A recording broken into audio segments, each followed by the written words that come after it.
Now, you can manually select your citizens. So you can tell them to, for example, work the city here. If I click on it, it's going to take a citizen, it's going to send it here, and once I have this selected, I want a citizen to work this tile here, there's a little lock icon which says that this tile is going to be worked no matter what happens, which I don't want. I really want them to work the optimal tiles. There we go.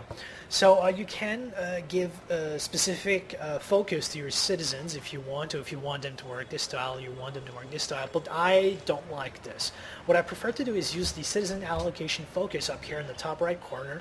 This is a very, very powerful series of choices here because it can dictate what your cities do.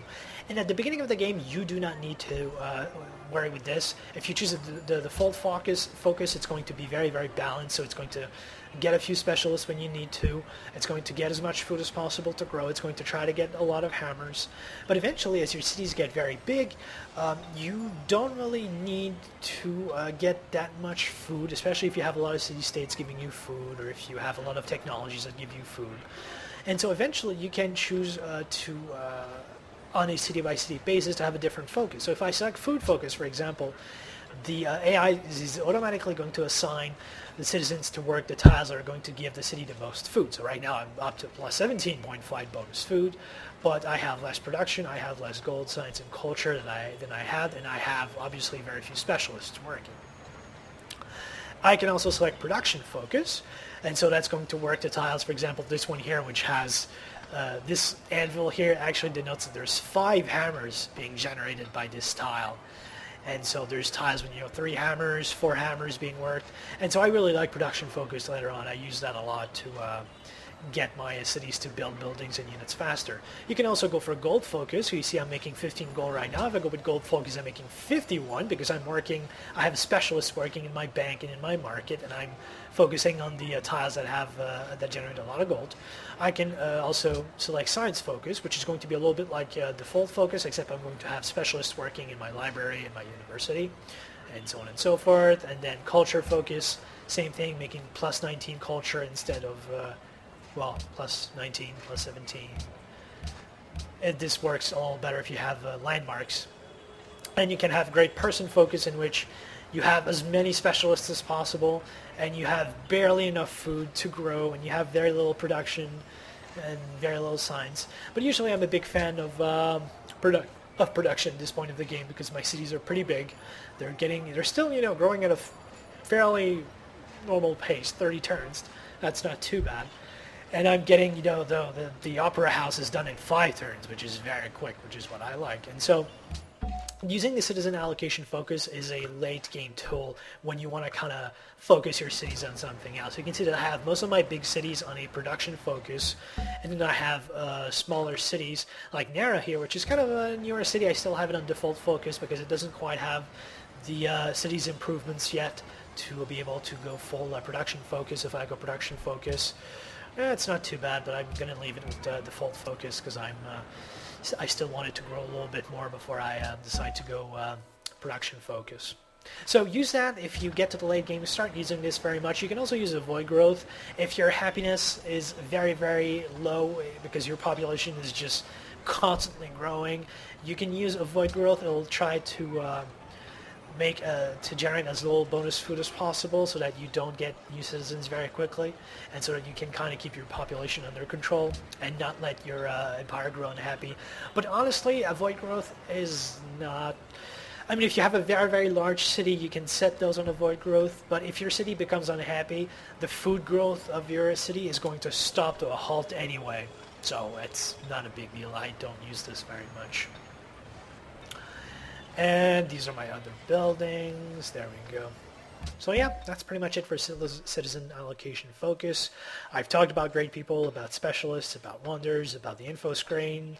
I did want to say something about puppets, about puppet cities. You can see here that I've actually taken control of Edinburgh. It was a puppet city that I eventually annexed because I wanted to specifically tell it to get some buildings. And you see that I built a courthouse here, which eliminates the extra unhappiness that I get from this city being an occupied city because it started as a city-state. And puppet cities, which Edinburgh isn't anymore, but which, for example, Neapolis here is. When you get a new city, either you build it or you take it over and you annex it, it increases the cost of your social policies. So every time you get a social policy, getting the next one's a little more expensive, but also when you build new cities and when you annex more cities, this cost also grows. And you can see right now that I don't have that many social policies. I'm not even close to getting one branch complete. I'll probably get this one next, Free Religion, which will allow me to get 2 more, but I'm nowhere near getting all of those. That's because I have a fairly large empire. But puppet cities do not increase the culture milestone for getting your next policy. So if you want to get a lot of policies and you are a little worried about your empire getting too large, just get a lot of puppets, and those will not increase the number of the milestone for getting new policies. And finally, so we're at the late game. We've talked about almost everything there is to talk about in Civ 5. Wow.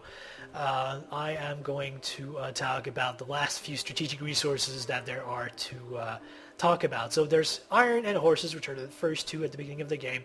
I'm not really using much iron anymore. I'm using 1 iron, I believe, for my frigate here. That's it.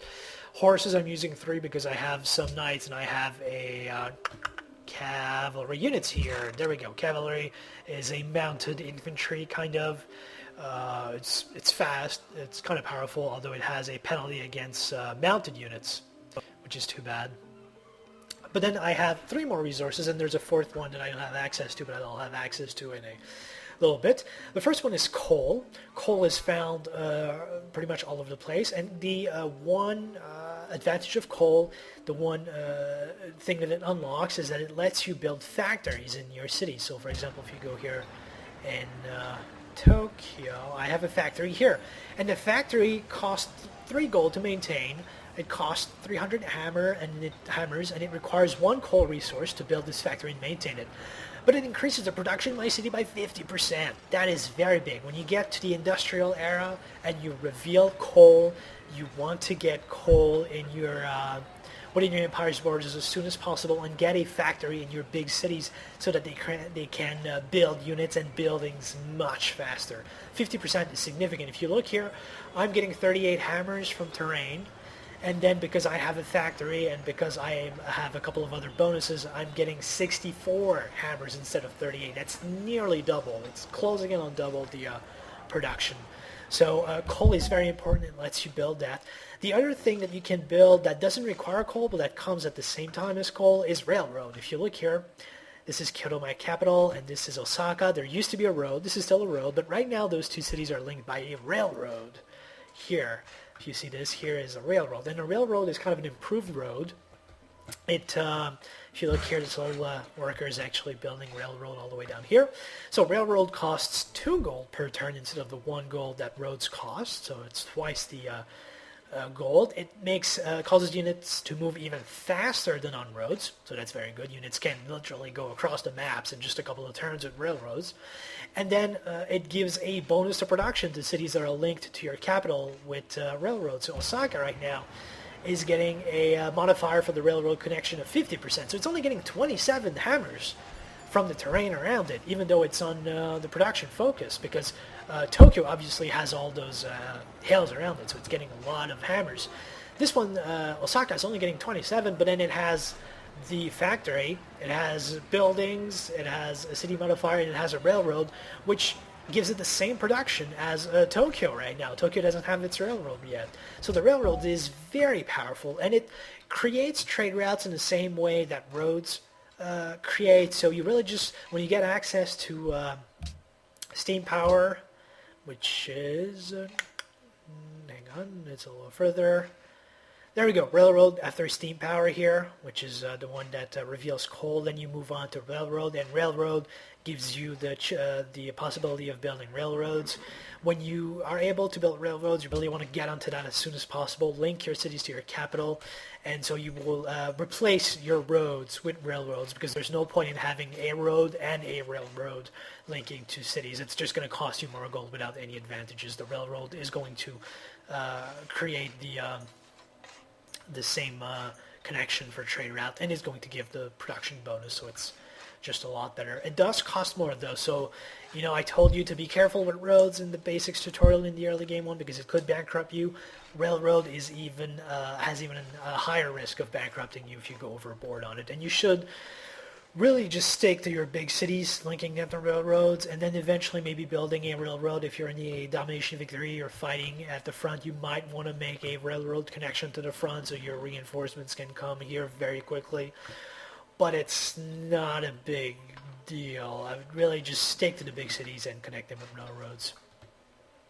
So that's coal. I also have access to oil. Oil is a strategic resource that is unlocked in the also the industrial era, but it's a little, no, hang on, it's here. Biology here, which reveals oil and which lets you build a well.